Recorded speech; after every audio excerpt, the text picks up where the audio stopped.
c'est Maître Yankhoba Seydi, je suis greffier au tribunal de grande instance de Thiès, mais également je suis petit-fils de feu El Hadj Mourad Kébé Ndaw, qui est le père à ma mère. Donc vous comprenez aisément ma position. Et je tiens à préciser également que je vis dans l'immeuble avec toute ma famille au sens large. Voilà, Maître, un problème avec la municipalité de Thiès-Ouest. Vous avez reçu ici une commission parlant de la vétusté de l'immeuble Mourad Kébé, le maire même a parlé de déguerpissement le plus rapidement possible. Face à toutes ces questions, quelle est la réponse que vous apportez par rapport à nos services Thiès Info et Thiès TV? Voilà, merci M. Sarr. Depuis le début de cette affaire, on s'était réservé de faire une quelconque déclaration au niveau de la presse. Parce que quand on a le droit et la vérité avec soi, on n'a pas besoin d'avoir peur. Mais aujourd'hui, la morale nous interpelle suite à l'article qui est paru sur le site de Thiès Info hier. Et dans cet article, je le cite, il est dit « L'immeuble Mourad Kébé présente des signes de vétusté et menace de s'effondrer. Selon les experts en bâtiment, l'immeuble aurait atteint la limite de sa durée de vie et que l'infrastructure est en état de délabrement très avancé et constitue un réel danger pour les populations. » Suite à cet article, nous avons jugé nécessaire d'apporter certaines clarifications à 3 niveaux. Premièrement, il faut comprendre que c'est le 26 août de l'année 2016 qu'une commission auxiliaire de la protection civile est venue nous rendre visite dans la maison. J'ai eu la chance d'avoir été là ce jour-là. Et cette commission était composée de l'adjoint au préfet de la ville de Thiès, le sous-préfet de Thiès Sud, un inspecteur de police représentant le commissaire central, le directeur des services techniques de la mairie, un agent du groupement national des sapeurs-pompiers et un agent de l'urbanisme. À la suite de leur visite, ils ont rédigé un procès-verbal qu'ils ont transmis au maire de la commune de Thiès-Ouest. Informé de cette situation, j'ai appelé au téléphone le préfet pour lui faire part du fait que le rapport ou le procès-verbal de la commission ne nous a pas été notifié.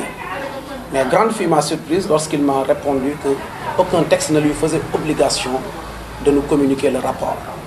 Je lui ai dit, ok, nous en prenons acte. Par la suite, nous avons échangé avec le maire jusqu'au jour où on nous a convoqués au commissariat pour nous notifier un arrêté de péril et d'évacuation des lieux. À ce niveau, je voudrais préciser que l'élaboration du procès-verbal ne nous a pas permis de faire une quelconque observation sur ce dit document.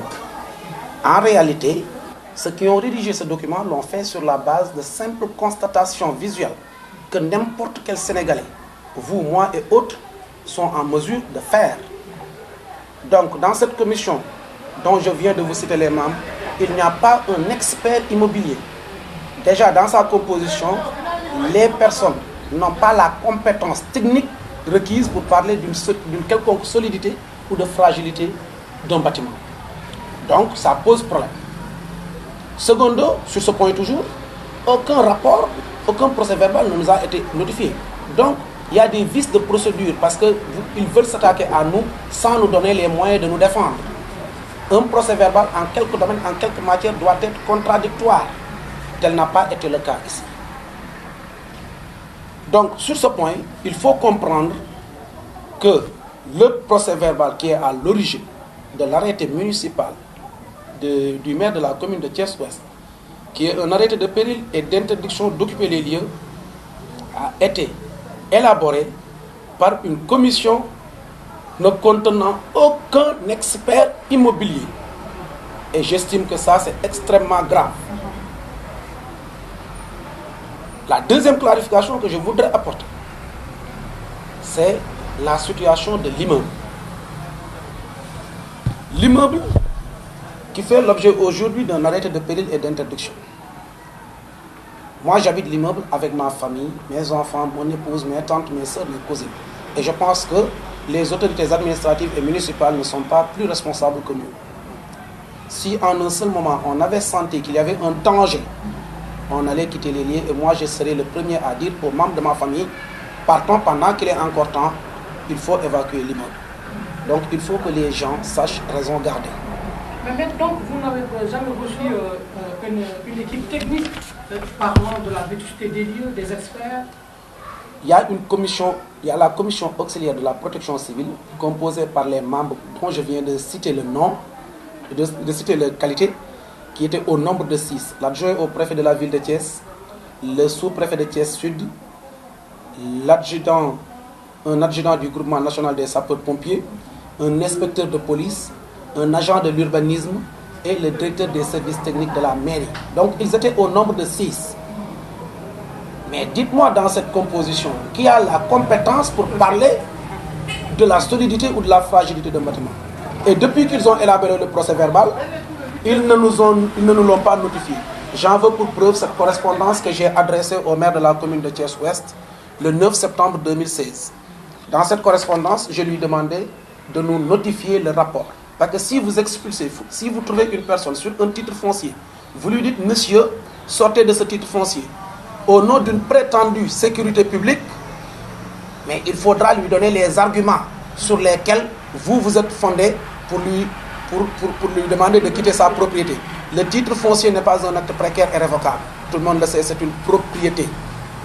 Donc aujourd'hui, les autorités municipales et administratives se devraient, au moment de nous notifier l'arrêté de péril et d'interdiction d'occuper les lieux, de nous notifier en même temps le document qui justifie une telle mesure et tel n'a pas été le cas.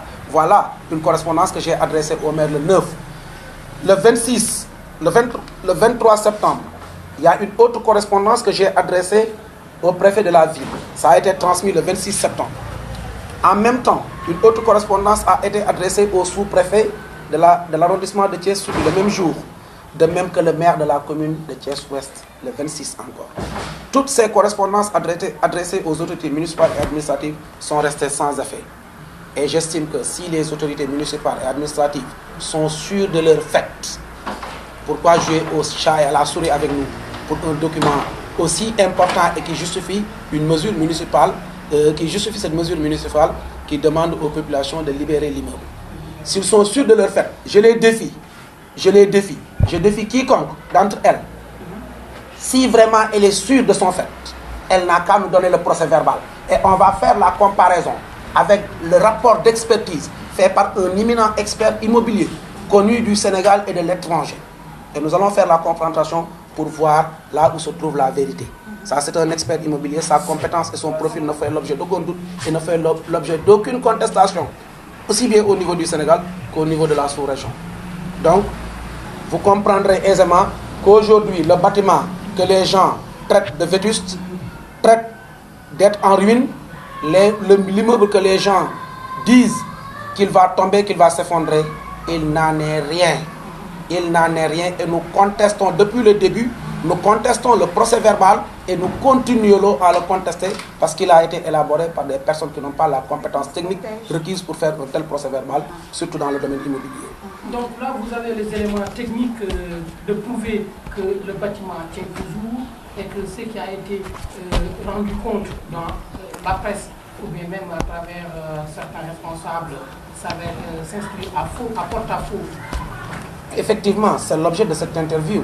C'est surtout quand on a vu l'article sortir au niveau de Thiès Info, j'ai tiqué parce qu'on me dit des experts en bâtiment. Quel est cet expert en bâtiment qui était dans cette commission? Déjà, on voit qu'il y a une manipulation.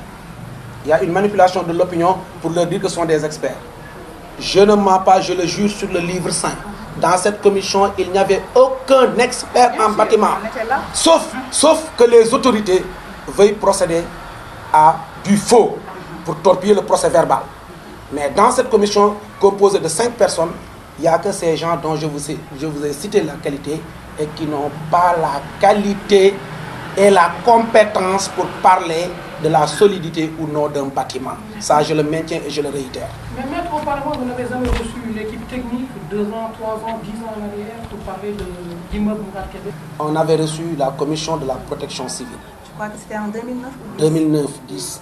Donc, quand la commission est arrivée, ils ont fouilletté, ils sont allés dans les maisons, ils sont allés jusqu'au dernier étage. et ils nous ont donné des recommandations. Ils nous ont dit enlever toutes les briques qui se trouvaient au niveau du dernier étage. Et toutes ces briques ont été enlevées. Et aujourd'hui, malheureusement, au début de l'hivernage, nous avons vu une dalle dans un appartement qui n'est pas occupé. Et cette dalle a été affaissée par nous-mêmes. Il ne faut pas qu'on confonde une dalle qui s'est effondrée et une dalle qu'on a affaissée. Donc quelqu'un qui affaisse une dalle dans sa propre maison a l'intention de faire, et je pense que c'est une attitude responsable. Maison qui n'est pas habitée. Qui n'est pas habitée. Ils en ont profité pour photographier cette dalle, pour aller dire que cette dalle s'est effondrée. L'immeuble risque de tomber en ruine. Tel n'est pas le cas. Il faut qu'on donne les versions exactement. Et je vous dis, la maison est restée, même s'il y a des choses qu'il faut refaire, nous le reconnaissons. Parce que depuis sa construction jusqu'à ce jour, c'est tout à fait normal qu'il y ait des choses à entretenir. Mais ce qui est le plus intéressant dans cette affaire, le plus important, c'est de faire comprendre aux populations thiessoises que cette manipulation de l'opinion publique de la part de certaines autorités ne peut pas prospérer. Parce que nous, au moins, nous avons un argument technique à brandir.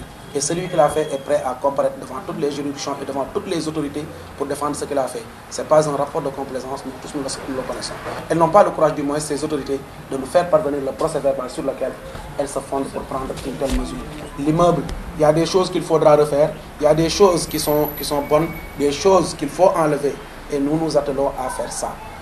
Maintenant, dès la semaine prochaine, je pense que nous allons saisir les juridictions et le feuilleton judiciaire va s'ouvrir. Parce qu'il n'en est pas question que des gens, pour des raisons ou bien des intentions inavouées, veulent aujourd'hui mettre des centaines de personnes dans la rue.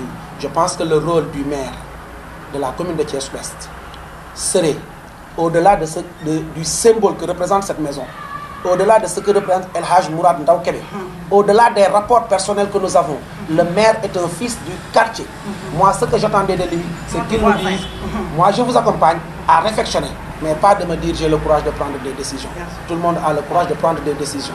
Nous en prenons chaque jour dans nos bureaux. C'est aujourd'hui peut-être que certaines personnes ont le courage de prendre des décisions, mais nous, depuis belle lurette, nous en prenons et Inch'Allah, nous continuerons à en prendre. C'est les quelques mots que je voulais apporter comme réponse par rapport à l'article qui est paru hier dans Thiès Info. En résumé, comprenez que nous n'avons jamais été associés à l'élaboration d'un procès verbal fondant la décision du maire. Aucun procès verbal ne nous a été notifié. Et nous avons des documents techniques qui attestent que ce procès verbal n'est fondé sur aucun argument technique, c'est du faux à la limite. Et nous allons saisir les juridictions pour mettre à nu ces pratiques. Parce que ce serait un précédent dangereux et extrêmement grave pour les populations thiessoises dont les propriétaires de maisons risquent d'être en sursis. Avec cette pratique, la commission peut entrer dans n'importe quelle maison, faire des constatations visuelles et demander au maire de prendre un arrêté de péril.